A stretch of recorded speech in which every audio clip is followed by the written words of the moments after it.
My grandmother, Alina, wasn't a woman of many words, but her silence spoke volumes. It told stories of a life carved out of hard work and unyielding grace.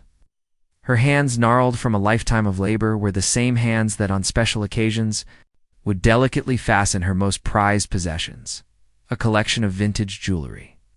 The pieces weren't just made of gold and silver. They were woven with the memories of our family, passed down through generations. A diamond brooch from her mother, a pair of pearl earrings from my grandfather on their wedding day, and a delicate gold locket that held a tiny, faded picture of my parents when they were just kids. To me, and to everyone in our family, those jewels were priceless. They were the physical embodiment of our family history, our most treasured heirlooms. Our house, a quaint, two-story home with a sprawling front yard and a porch swing that creaked just right, was more than just a place to live. It was the heart of our family. It was where my father grew up, where I took my first steps, and where we celebrated every birthday, holiday, and milestone. The walls held the echoes of laughter and the occasional tear. This house, our sanctuary, is the promise my grandmother and grandfather made to their children that they would always have a place to call home, a foundation to build their lives on. Life, however, has a way of testing the strongest foundations. My grandfather had passed away years before, leaving my grandmother and my father to care for the family. My father, a kind and honest man, ran a small local business. He worked tirelessly, but a string of bad luck and a sudden economic downturn hit our town hard. One evening, after the lights were out and the house was silent, I overheard a hushed conversation between my father and my grandmother in the living room. Their voices were low, laced with a mix of despair and worry. "Mom," my father's voice was heavy. "I don't know what else to do. We're behind on the mortgage payments. I've tried everything. The bank." He trailed off, the words hanging in the air like a storm cloud. He said if we can't pay the remaining amount by the end of the month, they're going to foreclose. We'll lose the house. My heart sank. The thought of losing our home, the place where all my memories lived, was a physical blow.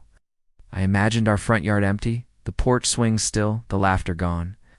I was just a boy, unable to help, paralyzed by the fear and helplessness that weighed on our family. I wanted to run in there to tell them I would do something, anything, but I knew there was nothing I could do. I just listened, tears welling up in my eyes. My grandmother didn't say anything for a long time. Her silence this time was different. It wasn't peaceful. It was a powerful stillness, like a deep well of resolve. When she finally spoke, her voice was steady, calm, and absolute. "Don't you worry, my son," she said, her voice a comforting balm on my father's frayed nerves. "We will not lose this house. It is our home, our legacy. I promised your father we would keep it, and a promise is sacred." The next morning the house felt different. The air was charged with a quiet, solemn energy. I saw my grandmother sitting at her dressing table, the old wooden one that my grandfather had made for her. The small, ornate box where she kept her jewels was open. She took out a pair of earrings and held them up to the light, a single tear tracing a path down her cheek. It was a moment I will never forget, the image of her looking at those pieces, of her history, her past, the look of profound love and a hint of sorrow. I didn't understand what she was doing then, not fully. She carefully placed a few pieces into a velvet bag and took the bag with her. She told me she was going to visit a friend, but I knew it was more than that. She left the house with a determined step, a look of resolve on her face that I had never seen before. She didn't come back until late in the afternoon, her purse a little lighter, her face a little more tired. The next day she did the same thing, and the day after that, and the day after that. I watched as the small, ornate jewelry box became emptier and emptier, each missing piece telling a silent story of sacrifice. I didn't dare ask what she was doing. I just observed her quiet, methodical action, a sense of dread growing in my stomach.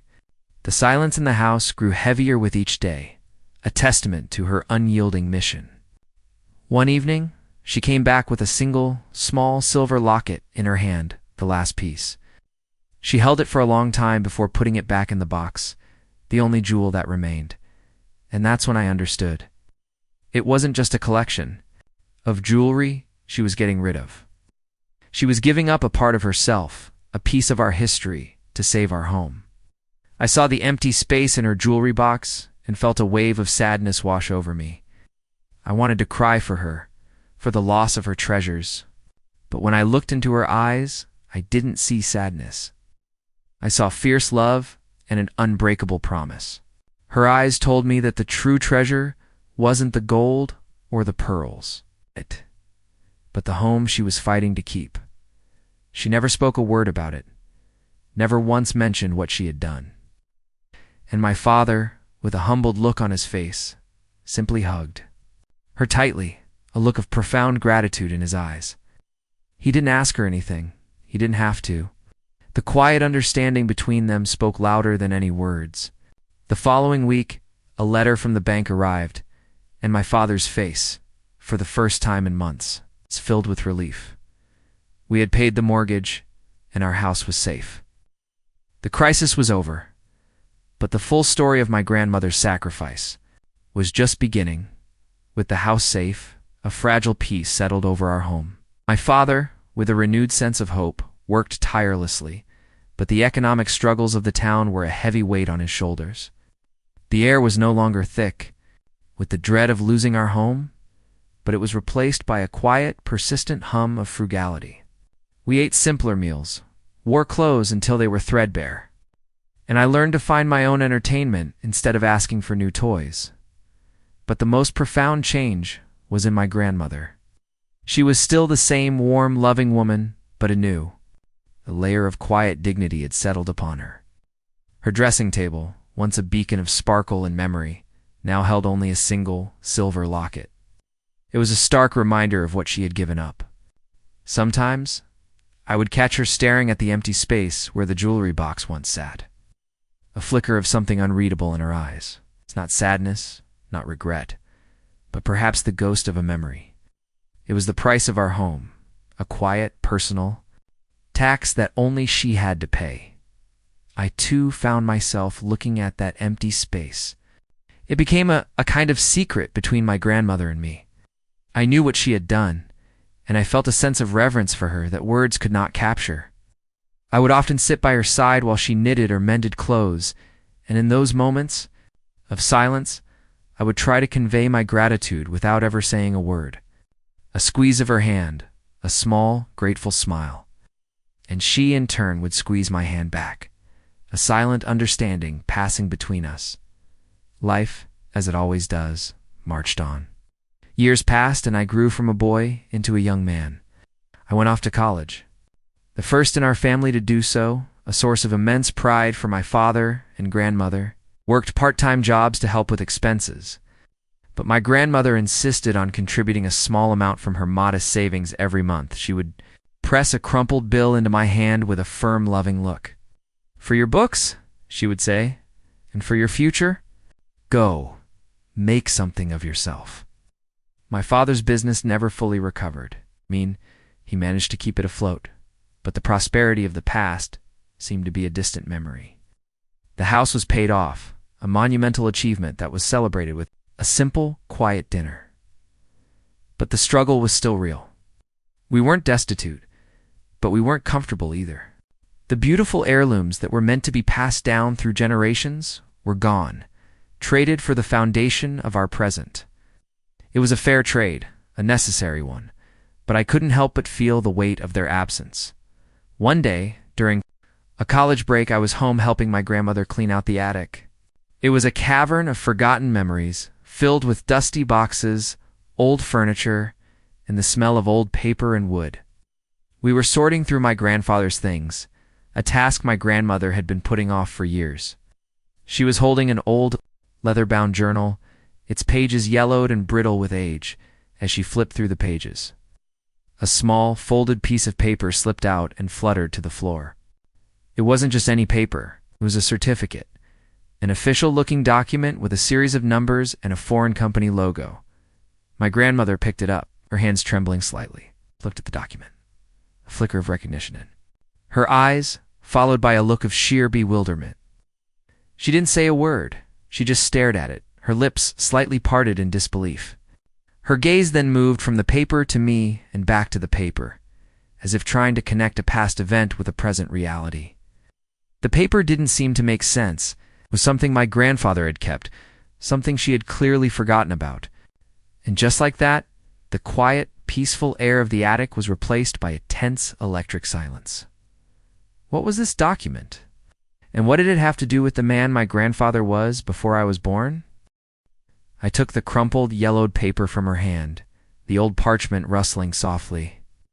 It was an official-looking certificate, but the language was archaic, and the company name was unfamiliar to me. I could make out a few words: equity, shares, land, but they didn't make sense in the context of my grandfather, a man I only knew as a humble, hard-working carpenter. The document was dated decades ago, long before I was born. It was a fragment of a life I knew nothing about. "What is this, Grandma?" I asked, my voice barely a whisper. She shook her head slowly, her eyes still wide with disbelief. "I don't know." "Mijo, your grandfather. He was a quiet man. He never spoke of this. He was always so careful with his money, but he never said he invested in anything like this." The atmosphere in the attic had changed completely.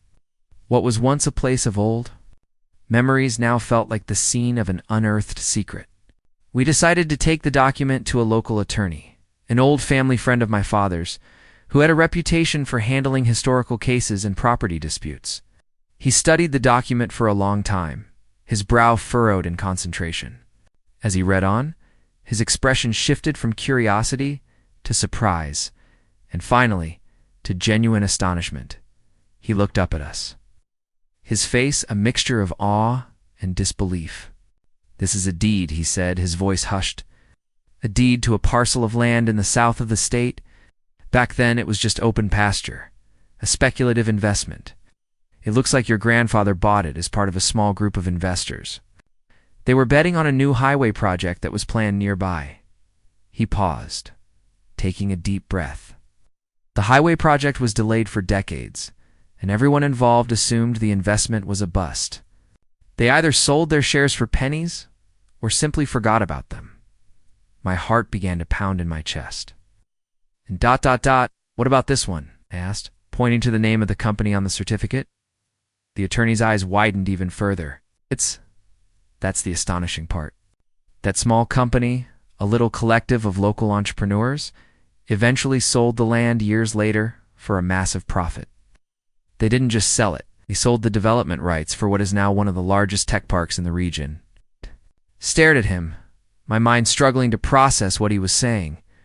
What does that mean for us? The attorney leaned forward, his voice a low rumble. "It means that your grandfather's original, tiny investment, which was considered worthless for so long, has grown exponentially. The initial group of investors had a legal agreement that all profits from the land would be divided based on their original shares. And your grandfather, it appears, was the last one who never claimed his share. All these years, it's been sitting in a trust, accumulating interest. The value today," he looked down at his notes, "is quite substantial. Millions." A profound silence filled the room. Millions. The word hung in the air, a surreal, almost unbelievable concept. It was more money than my family had ever dreamed of, more money than we could have imagined. My mind flashed back to the empty jewelry box, to my grandmother's quiet sacrifice. The jewels she had sold to save our home were worth nothing compared to the fortune we had just discovered, a fortune that had been waiting for us all along. The old woman who had given up her most treasured memories now had the power to change her family's future forever. But she didn't smile, she didn't cheer. She simply looked at the document, then at me, and in her eyes I saw something new. Not just a love for her family, but a deep, profound understanding of a promise kept. The house was safe, but the true reward of her sacrifice was something far greater than money. It was the legacy of a man who believed in the future, and a woman who had the strength to carry his promise forward. "The money," she said, her voice steady and clear. "It's not ours to just take." What could she possibly mean? "The money," she said, her voice steady and clear. "It's not ours to just take. It was your grandfather's faith in the future. He didn't build this for us to simply spend. He built it as a promise a foundation for a better life. We must honor that. I looked at my grandmother, seeing her not just as the woman who saved our house, but as the keeper of my grandfather's legacy. He had left her with a promise, and she, in turn, had fulfilled it through her own act of faith. And now they were being rewarded not with a fortune to hoard, but with a responsibility to carry on his dream. She decided to use the money for a purpose that went beyond ourselves. The vast sum, more than we could ever need, would not be used for new luxuries or lavish vacations. It would be used to build a new life for others, just as my grandfather had intended for us. My grandmother, my father, and I, along with the attorney, worked tirelessly for months. We established a foundation in my grandfather's name. We bought the old, abandoned lot where my father's business once stood and built a community center. It wasn't just a building, it was a testament to our family's journey. We provided resources for local families struggling with their own economic hardships, offering small business loans to help people start their own ventures, just like my father once had. We created a scholarship fund for young students from our community who, like me, wanted to go to college but couldn't afford it. The most emotional day was the opening of the center. The entire community was there. My grandmother, now a beacon of strength and generosity, stood before everyone. She didn't speak of the money or the sacrifice.